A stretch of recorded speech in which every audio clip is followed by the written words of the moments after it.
الحمدللہ، آج ہماری تلاوت کا آغاز 17ویں پارے سے سورہ انبیاء سے، جس کے آغاز میں اللہ کی طرف سے پیغام ہے کہ قیامت کی گھڑی، حساب و کتاب کا سلسلہ قریب ہو چلا ہے، لیکن لوگ ہیں غافل ہیں۔ کوئی ان کے پاس دلیل آئے، حجت آئے، پیغام آئے تو ان کے دل غافل رہتے ہیں، آپس میں سرگوشیاں کرتے ہیں، کہتے ہیں یہ تو آپ جیسے ہی انسان ہے، بشر ہے، کھاتا ہے، پیتا ہے۔ بشری تقاضوں کا یہ بھی تقاضے اس کے ساتھ بھی لگی ہوئی ہیں۔ اللہ نے بتایا کہ ہر رسول اللہ کا بشری آیا ہے اور اس کے ساتھ بشری ضروریات بھی لگی رہی ہیں، لیکن اللہ اپنے پیغمبر کو وحی کے ذریعے رہنمائی فرماتے ہیں۔ آپ کے پاس بھی اللہ نے قرآن اتارا ہے جس کا نام ہے کتاب انزلنا، کتاب اللہ نے اتاری ہے، اور اس میں تمہاری کامیابی، ناکامی، اچھائی، برائی، عزت، ذلت کے سارے معیار اس کے اندر موجود ہیں۔ کتاب اللہ نے اتاری ہے، حق سچ کا پیغام اس میں موجود ہے، اور اس میں ہر شخص اپنی زندگی دیکھ سکتا ہے، وہ کہاں کھڑا ہے، کامیاب لوگوں میں، ناکام لوگوں میں، ذلیل لوگوں میں، عزت دار لوگوں میں۔ اس لیے کہ اللہ نے اس کتاب میں ہر قسم کے نقشے، ہر قسم کی زندگیاں پیش کر دیں، یہ کامیاب، یہ ناکام، یہ ذلیل، یہ عزت والے، یہ عقل مند، یہ کم عقل، یہ پڑھے لکھے، یہ جاہل، سارے نقشے اس کتاب کے اندر موجود ہیں۔ احنف بن قیس بڑے مفسر، بڑے محدث، بڑے مؤرخ گزرے ہیں، قرآن کی تلاوت کر رہے تھے، اس آیت پر پہنچے اور جب یہ پڑھی کہ اس میں تمہارا بھی ذکر ہے، کتاب انزلنا لقد انزلنا الیکم کتابا فی ذکرکم، تمہارا بھی ذکر ہے۔ احنف بن قیس قرآن میں اپنا ذکر تلاش کرنے نکلے، مختلف اوراق پلٹتے چلے گئے، کچھ لوگوں کی زندگیاں نظر آئیں، کچھ لوگ نظر آئے، کچھ تو ایسے خوش نصیب نظر آئے کہ ينفقون فی السراء والضراء والکاظمین الغیظ والعافین عن الناس، یہ ان کی خوبیاں ہیں، ہر حال میں خرچ کرتے ہیں اور غصہ پی لیتے ہیں، معاف کر دیتے ہیں، احسان کرتے ہیں، کوتاہی ہو جائے تو فوراً اللہ رب العزت سے معافی مانگ لیتے ہیں، غلطی ہو جائے فوراً توبہ کر لیتے ہیں۔ کچھ احنف بن قیس نے یہ تذکرہ پڑھا، زندگی پڑھی، فرمایا اللہ میرا شمار تو ان میں نہیں ہے۔ کچھ لوگ اور نظر آتے ہیں، وہ لوگ ایسے ہیں کہ ہر حال میں اہل علم سے اور اہل مشورہ سے مشورہ کرتے ہیں، برائی کا بدلہ برائی سے نہیں دیتے، اچھائی سے دیتے ہیں، نماز پڑھتے ہیں، زکوٰۃ دیتے ہیں، اللہ کے دیے و مال میں اللہ اور بندے کو حق ادا کرتے ہیں۔ احنف بن قیس نے یہ تذکرہ بھی پڑھا، اللہ میرا تذکرہ ان میں نہیں ہے۔ کچھ اور لوگ نظر آئے جو راتوں میں قیام کرتے ہیں، سجدوں میں اور قیام میں راتیں گزرتی ہیں، سحری کا وقت ہوتا ہے تو اللہ سے معافیاں مانگتے ہیں۔ احنف بن قیس کہنے لگے اے اللہ یہ لوگ بھی برحق ہیں لیکن میرا تذکرہ تو ان میں بھی نہیں ہے۔ پھر قرآن میں دوسرے لوگوں کا بھی تذکرہ ہے، اس تذکرے کو پڑھنے نکلے تو کچھ اور لوگ نظر آئے، ما سلککم فی سقر، نماز نہیں پڑھتے تھے، جہنم میں پڑے ہیں، غریبوں کو مسکینوں کو کھانا نہیں کھلاتے تھے، بے دینوں کے ساتھ بیٹھ کر اہل دین کا مذاق اڑایا کرتے تھے، مرنے کے بعد کی زندگی پر ایمان ہی نہیں تھا۔ احنف بن قیس کہنے لگے اللہ میری پناہ، میرا ان سے کوئی تعلق نہیں ہے، لیکن ذکر اپنا تلاش کرنے نکلے، کچھ اور لوگ نکلے۔ وَإِذَا ذُكِرَ اللَّهُ وَحْدَهُ اشْمَأَزَّتْ قُلُوبُ الَّذِينَ، جب اللہ کا تذکرہ آتا ہے تو پیشانی پہ بل آ جاتے ہیں، طبیعت پہ گرانی آ جاتی ہے، اور جب دنیا کے تذکرے ہوں تو گھنٹوں بیٹھے رہو طبیعت نہیں اکتاتی۔ احنف بن قیس کہنے لگے اے اللہ میرا ان لوگوں سے بھی کوئی تعلق نہیں ہے۔ تلاش کرتے چلے گئے، اوراق پلٹتے چلے گئے، لوگ نظر آتے چلے گئے۔ احنف بن قیس کے سامنے ایک آیت نظر آئی اور وہ آیت یہ تھی وَآخَرُونَ اعْتَرَفُوا بِذُنُوبِهِمْ خَلَطُوا عَمَلًا صَالِحًا، کچھ لوگ ہیں نیکیاں بھی کر لیتے ہیں، بدی بھی ہو جاتی ہے، اچھائیاں بھی کر لیتے ہیں، غلطی بھی ہو جاتی ہے، لیکن اپنی غلطی پہ اتراتے نہیں، غلطی کو جائز نہیں بناتے، گناہ کو حلال نہیں سمجھتے، گناہوں پہ فخر نہیں کرتے، غلطی کرتے ہیں اعتراف بھی کرتے ہیں، اللہ غلط ہو گیا معافی مانگ لیتے ہیں۔ جب یہ تذکرہ پڑھا تو احنف بن قیس نے کہا اے اللہ میری زندگی کی تصویر بھی آ گئی، میں بھی انہی لوگوں میں شامل ہوں، اور ایسے خوش نصیبوں کے بارے میں بھی اللہ نے کہا ان پر اللہ کی رحمت متوجہ ہوتی ہے، اللہ انہیں معاف کر دیا کرتا ہے۔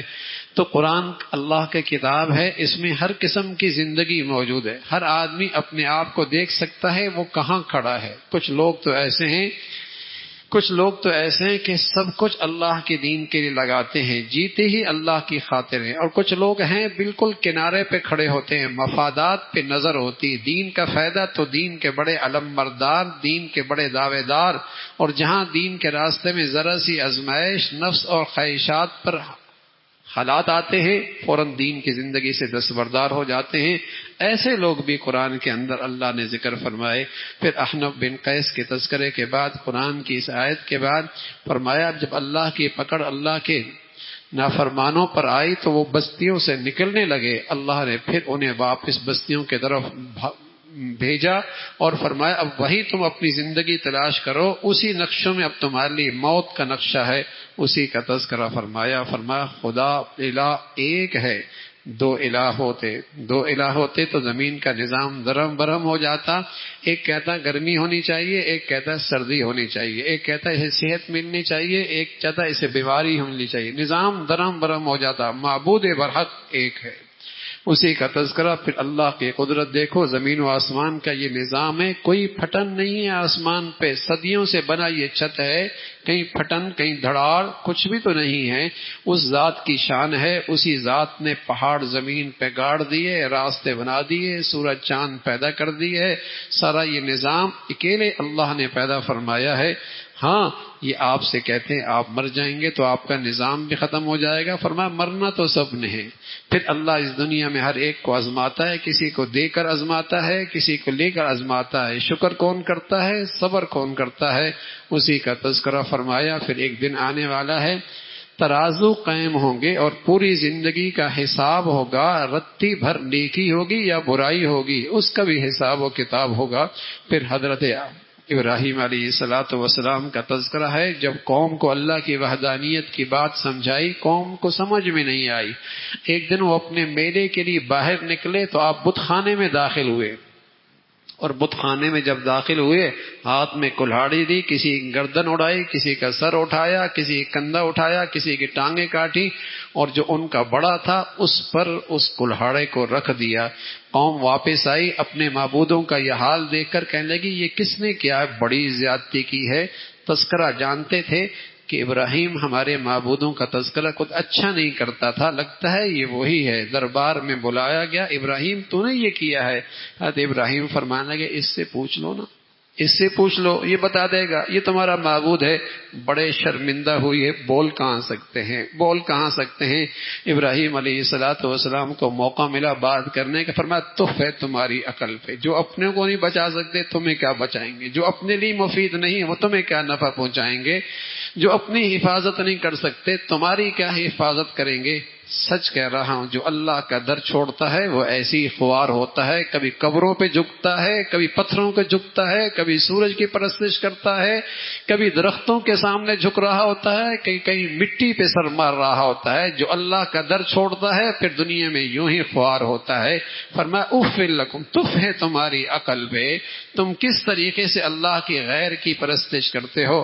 قوم کے پاس دلیل تو تھی کوئی نہیں، حجت تو کوئی نہیں تھی، طاقت بہت تھی، اقتدار موجود تھا، طاقت موجود تھی، اقتدار موجود تھا، انتقام لینا چاہا، آگ کا ایک الاؤ جلایا اور مہینوں آگ جلتی چلی گئی، اور آگ کی شعاعیں اور بلندی کا یہ حال تھا، پرندہ اڑتا تو پرندہ بھی اس گرمی کی شدت سے نیچے گر کے مر جاتا تھا۔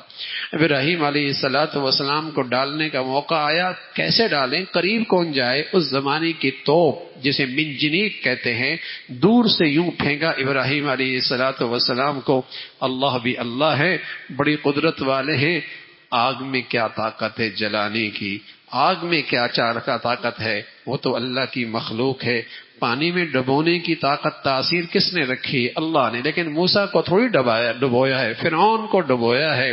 چھری میں کاٹنے کی طاقت ضرور ہے، بہت ساروں کے گردن پہ چلے تو کاٹ دے گی، لیکن اسماعیل کے گردن پہ تو چلی تو نہیں کاٹی، نہیں کاٹتی۔ ہر مخلوق اللہ کے حکم کے تابع ہے۔ آگ پر ابراہیم علیہ الصلوۃ والسلام پھینکے جا رہے، اللہ نے اپنی مخلوق آگ سے کہا میرا مہمان آ رہا ہے، خیال رکھنا، ٹھنڈی ضرور ہونا لیکن اتنی بھی ٹھنڈی نہ ہونا کہ تیری ٹھنڈک سے اسے تکلیف ہو جائے، تیری ٹھنڈک سے اسے تکلیف آ جائے۔ ابراہیم علیہ الصلوۃ والسلام کئی دن تک اس آگ رہے، آگ کی تپش باہر والوں کے لیے کم نہیں ہوئی، اب بھی پرندہ جل جاتا تھا، اب بھی کوئی قریب نہیں آتا تھا، لیکن اللہ نے اپنے خلیل کے لیے اسے گلزار بنا دیا، اسے گلزار بنا دیا۔ اور قرآن نے کہا قلنا یا نار کونی بردا وسلاما علی ابراہیم، ابراہیم پر سلامتی والی بن جا، نہ زیادہ ٹھنڈک نہ زیادہ گرم، سلامتی والی بن جا۔ اللہ آج بھی اسی قدرت کے ساتھ ہے، چاہے تو موت کے نقشوں سے زندگی دے دے، چاہے تو ذلت کے نقشوں سے عزت دے دے، اور چاہے تو عزت کے نقشوں میں رسوا کر دے، اور چاہے تو زندگی کے نقشوں میں موت دے دے، اور چاہے تو رزق کے نقشوں میں فقیر کر دے، اور چاہے تو جسے کہیں کہ چھوٹے موٹے اسباب سے اللہ خوشحال کر دے۔ رزاق بھی وہی ہے، خالق بھی وہی ہے، قدیر بھی وہی ہے، زندگی بھی اسی کے ہاتھ میں ہے، عزت بھی اسی کے ہاتھ میں ہے۔ یہ قرآن کے واقعات کہانیوں کے لیے نہیں ہے، کہانیوں کے لیے نہیں ہے، مجھے اور آپ کو پیغام ہے کہ اللہ اللہ ہے، اللہ کی قدرت ہے۔ جیسے مخلوق کے سامنے ہم محتاج بن کے امید لے کے بہت کچھ کر رہے ہوتے ہیں، اس ذات کے سامنے ہاتھ پھیلاؤ، اس کے سامنے سجدہ رکھو، اس کے سامنے اپنی پیشانی ٹکاؤ، راتوں کو اس کو مناؤ، وہ ساتھ ہو گیا، کوئی بھی نہ ہوا، ساری کائنات تمہارے ساتھ ہو جائے گی۔ وہ ساتھ نہ ہوا، ساری دنیا بھی ساتھ ہو گئی، کوئی کسی کے کام نہیں آنے والا۔ وہ ذات بڑی قدرت والی ہے، اسی کا تذکرہ فرمایا۔ پھر لوط علیہ السلام جو حضرت ابراہیم کے بھتیجے تھے، ان کو اللہ رب العزت نے شام کی طرف ہجرت کی تلقین فرمائی۔ پھر اللہ نے اس کی قوم کو، بڑی بدتمیز قسم کی قوم تھی، بڑی ہی بے حیا تھی، ہم جنسی کی مرض میں مبتلا تھی، اللہ نے اس قوم کو ہلاک کر دیا۔ پھر حضرت ایوب، حضرت سلیمان کا تذکرہ، حضرت داؤد کا تذکرہ۔ سب سے پہلی زرہ بنانے کی صنعت اللہ نے آسمانوں سے حضرت داؤد کو سکھائی، آپ زرہ بنایا کرتے تھے۔ اللہ رب العزت سلیمان کو غیر معمولی سلطنت دی تھی، آپ کا تخت ہوا کے دوش پہ سفر کیا کرتا تھا، اسی کی نقل دنیا نے پھر جہاز بنا لی، سیارے بنا دیے، طیارے بنا دیے، لیکن سلیمان کا تخت ہوا کے دوش پہ چلتا تھا، ہوا کو حکم ملتا، جہاں چاہتے آپ وہاں پہنچ جایا کرتے تھے۔ حضرت ایوب کا تذکرہ ہے، اللہ کے بڑے پیارے ہیں، لیکن بڑی آزمائش آئی، مہینوں نہیں سالوں بیمار رہے، سالوں بیمار رہے، سارے بچے انتقال گئے، سارا مال ختم ہو گیا، جسم بیماریوں سے بھر گیا، لیکن اللہ اپنے پیارے کے بارے میں کہتا ہے ایوب ایسا میرا پیارا ہے کہ اس نے میرا در نہیں چھوڑا، اس نے میری چوکھٹ نہیں چھوڑی، اس نے مجھے پکارنا نہیں چھوڑا، نعم العبد، میرا بڑا اچھا بندہ ہے۔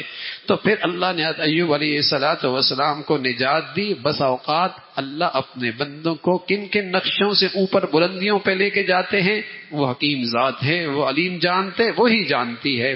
پھر نون حضرت یونس کا تذکرہ فرمایا علیہ السلام، مچھلی کے پیٹ میں کچھ دن رہے، اور مچھلی کے پیٹ میں ایک دعا کی، اور دعا تھی لا الہ الا انت سبحانک انی کنت من الظالمین، اے اللہ بڑا قصور ہو گیا ہے، تو معاف کر دے، اور تیرے سوا تو کوئی نجات دے بھی نہیں سکتا، تیرے سوا تو میری مشکل کوئی حل بھی نہیں کر سکتا، معافی بھی مانگتا ہوں، معافی قصور ہو گیا نا، معافی مانگ۔ میرے عزیزو، دعا کی قبولیت کی سب سے بنیادی شرط ہے پہلے معافی مانگ کے اللہ سے صلح کر لو، پھر اپنی حاجات مانگو، پہلے گناہوں پہ ندامت کر کے اللہ سے معافی مانگو، پھر اپنی مشکلات مانگو، پہلے اللہ سے تعلق بناؤ، دشمنوں کی صف سے نکلو، اس لیے کہ ہر گناہ کسی اللہ کے دشمن کی میراث ہے، اس سے نکلو، دوستوں میں آؤ، پھر اللہ سے مانگو۔ تو حضرت یونس کی یہ دعا آج بھی حاجت کی پوری کرنے کے لیے بڑا تجربہ ہے، بڑی مجرب ہے، بشرطیے کہ یقین ہو، اعتماد ہو اور اس پر عمل ہو۔ حضرت یونس علیہ السلام کو اللہ نے پیٹ کی مچھلی کے پیٹ سے نجات نصیب فرمائی، پھر آخرت کا تذکرہ فرمایا، پھر اللہ کے نبی سے کہا گیا آپ کی طرف اللہ کی وحی آتی ہے، اللہ کے بھروسے پہ آپ اللہ کی دعوت اللہ کی طرف بلاتے رہیں۔ پھر سورہ حج کا تذکرہ ہے، جس کے آغاز میں قیامت کا تذکرہ، قیامت کی ہولناکیاں ایسی ہوں گی کہ حاملہ اونٹنیاں اپنے بچے گرا دیں گی، بچے معصوم دودھ پیتے، مائیں انہیں بھول جائیں گی، اس قسم کی دہشت ناک ہولناک کیفیت ہوگی، اس کا تذکرہ فرمایا۔ پھر قیامت آئے گی، انسان اپنی تخلیق پہ غور کرے. ایک قطرے سے اللہ رب العزت نے گوشت بنایا، ہڈیاں بنا دی، بچہ بنا دیا، جوان کر دیا، بڑھاپے سے پہلے موت دے دی یا بڑھاپے تک لے گئے، پھر اس کی عقل سمجھ میں کمزوری آ گئی. جو انسان پر یہ سارے حالات لا سکتا ہے، اس ذات کے لیے دوبارہ زندہ کرنا کیا مشکل ہے، اس ذات کے لیے دوبارہ زندہ کرنا کیا مشکل ہے. پھر اللہ رب العزت نے ان لوگوں کا تذکرہ فرمایا جو اللہ کی ہر حال میں بندگی کرتے ہیں. اور کچھ لوگ ایسی بھی ہیں جو کنارے پہ کھڑے ہیں، صرف ان کی نظر مفادات پر، اغراض پر، خواہشات پر نظر ہوتی ہے. اگر اسلام کی پیروی کرنے کے اندر کچھ فائدہ ہے تو اسلام کے بڑے دعوے دار ہیں، اور جہاں اسلام کے راستے میں ذرا سی آزمائش آ جائے اسلامی زندگی سے دستبردار نظر آتے ہیں. ان کی مذمت قرآن نے فرمائی، یہ منافق لوگ ہیں، اندر سے ایمان نہیں، صرف مفادات کے لیے اللہ کی بندگی کے دعوے دار ہیں، ان کی مذمت فرمائی. پھر فرمایا کل ایمان والے مجوسی، یہودی، نصرانی سب کے بارے میں اللہ کے ہاں سوال ہوگا، اور اللہ کے دربار میں انصاف ہونا ہے. پھر حج بیت اللہ کی تعمیر ہوئی، اور بیت اللہ کی تعمیر کے بعد حضرت ابراہیم علیہ السلام کو حکم ہوا پہاڑ پہ چڑھیے، آواز دیجئے اور لوگوں کو حج کی طرف بلائیے. سبحان اللہ، مفسرین نے لکھا جس نے لبیک کہا اس نے بیت اللہ جانا ہی جانا ہے، اس نے بیت اللہ جانا ہی جانا ہے، اور وہاں اس کی حاضری ہونی ہی ہونی ہے. ابراہیم علیہ السلام نے وہ آواز دی، بیت اللہ کی آبادی آج بھی موجود ہے، اس کا تذکرہ فرمایا. پھر قربانی اور قربانی کا تذکرہ فرمایا. قربانی اللہ کو گوشت ووش کی ضرورت نہیں، وہ تو تمہارے دلوں کا اخلاص دیکھتا ہے اور تمہارے اندر جذبہ دیکھتا ہے. جس جذبے سے تم اس جانور کے گلے پہ چھری چلا رہے ہو اللہ تو یہ دیکھتا ہے. پھر جہاد کے سلسلے کی پہلی آیت جب مسلمانوں کو جہاد کی اجازت ملی اور فرمایا جہاد کی سب سے بڑی حکمت یہ ہے کفر کی طاقت ٹوٹے گی، کفر کی طاقت نہ ٹوٹے گی تو تمہارے گھر، تمہارے عبادت خانے، تمہاری مسجدیں، تمہاری عبادت کی جگہیں یہ سب اجڑ کے رہ جائیں گی. جب کفر ٹوٹے گا تو تمہاری عبادت گاہیں، دین کے مراکز سب محفوظ ہوں گے. پھر فرمایا جب اللہ رب العزت ایمان والوں کو اقتدار دیتا ہے، مسلمانوں کے پاس حکومت آتی ہے تو مسلمان اپنی حکومت کا ان کا آئین کیا ہوتا ہے، ان کا دستور کیا ہوتا ہے. فرمایا ان کا آئین اور دستور یہ ہوتا ہے اقاموا الصلاۃ وآتوا الزکاۃ وامروا بالمعروف ونہوا عن المنکر. وہ نماز کا نظام قائم کرتے ہیں، زکوٰۃ کا نظام قائم کرتے ہیں، معاشرے سے برائیاں ختم کر دیتے ہیں، نیکیوں کو فروغ دیتے ہیں. الذین ان مکناہم، اللہ کہتا ہے جب ہم مسلمانوں کو اقتدار دیتے ہیں تو نماز کا نظام بناتے ہیں، زکوٰۃ کا نظام بناتے ہیں، برائیاں ختم کر دیتے ہیں، اچھائیوں کو فروغ دیتے ہیں. یہ مسلمانوں کا اقتدار ہے. 57 سے زیادہ مسلمان ملک ہیں، لیکن بدقسمتی ہے کسی ملک میں ایسا نظام موجود نہیں ہے. لیکن جو واقعی دل و جان سے مسلمان تھے، جب اللہ نے انہیں اقتدار دیا تھا انہوں نے زمین میں یہ نظام قائم فرمایا تھا. اور ایسا نماز کا ماحول تھا کہ منافق کے لیے بھی نماز چھوڑنا مشکل تھا. تصور نہیں تھا کہ مسلمان ہو اور زکوٰۃ نہ ہو. وہاں نیکی کرنا آسان تھی، برائی کرنا بہت بڑی ذلت اور رسوائی تھی. وہاں برائی کرنے پہ سزا تھی، کوڑے تھے، سنسار تھے، یہ سزائیں موجود تھیں. اس لیے کہ ایک اسلامی اقتدار کے اندر گناہ کی حوصلہ افزائی نہیں ہوتی، نیکیوں کو فروغ ملتا ہے. علی رضی اللہ تعالیٰ عنہ دنیا سے جانے لگے اور اپنے بیٹوں کو اکٹھا کیا، حضرت حسن کو، حسین کو رضی اللہ تعالیٰ عنہ، اور ان سے کہنے لگے بیٹو اچھائی کی طرف بلاتے رہا کرو، برائی سے روکتے رہا کرو. اس لیے کہ اگر تم نے برائی سے نہ روکی تو تم پر بدترین لوگ مسلط ہو جائیں گے. اس لیے کہ جب تم نے برائی سے نہیں روکا اور معاشرے سے برائی کو سدباب نہ ہوا تو بدترین لوگ مسلط ہو جائیں گے.